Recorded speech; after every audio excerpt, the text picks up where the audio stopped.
দুনিয়ার কোনো কিছু হাসিল হয়ে যাওয়া এটা সফলতা নয়। একজন মুমিন মুসলিমের মর্যাদা আল্লাহর কাছে এক পাল্লায় যদি একজন মুমিন মুসলিমকে রাখেন, আরেক পাল্লায় পুরো পৃথিবীকে রাখেন। কেউ যদি পুরো পৃথিবীকে ধ্বংস করে দেয়, এটা আল্লাহর কাছে অত বড় অপরাধ নয় একজন মুমিনকে যদি কেউ হত্যা করে, এটা যত বড় অপরাধ। তাহলে একটা মানুষ তাওহীদের উপরে যারা আছে তাদের মান মর্যাদা এত, আল্লাহ বলছেন অতএব তারা যেন দুনিয়ার জন্য নয়, বরং তারা ওই পরকালে জাহান্নাম থেকে মুক্ত হয়ে যাওয়ার সেই রাস্তা যেন তারা অবলম্বন করে। কারণ সেই দিন যাকে জাহান্নাম থেকে শুধু বাঁচানো নয়, দূরে রাখা হবে। ওয়াউদখিলাল জান্নাহ, আর যাকে জান্নাতে প্রবেশ করিয়ে দেওয়া হবে, আল্লাহ বলছেন ফাকাদে ফাজ, এই হলো সফল কাম। কারণ জান্নাত এমন একটা জায়গা, এটা হচ্ছে চির সুখের জায়গা। একবার শুধু কোনো ব্যক্তিকে জান্নাতে ঢুকিয়ে দিলে জীবনের যত পেরেশানি আছে সব দূর হয়ে যাবে, সব দূর হয়ে যাবে।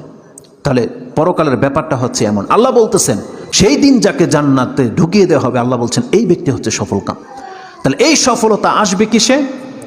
একমাত্র আপনার ঈমান, তাওহীদ। আপনি আল্লাহকে মেনে নিয়েছেন, আল্লাহর বান্দা, আপনি আল্লাহর সাথে শিরিক করেন না, এমন প্রত্যেকটা ব্যক্তি সেই জান্নাত সে পাবেই পাবে।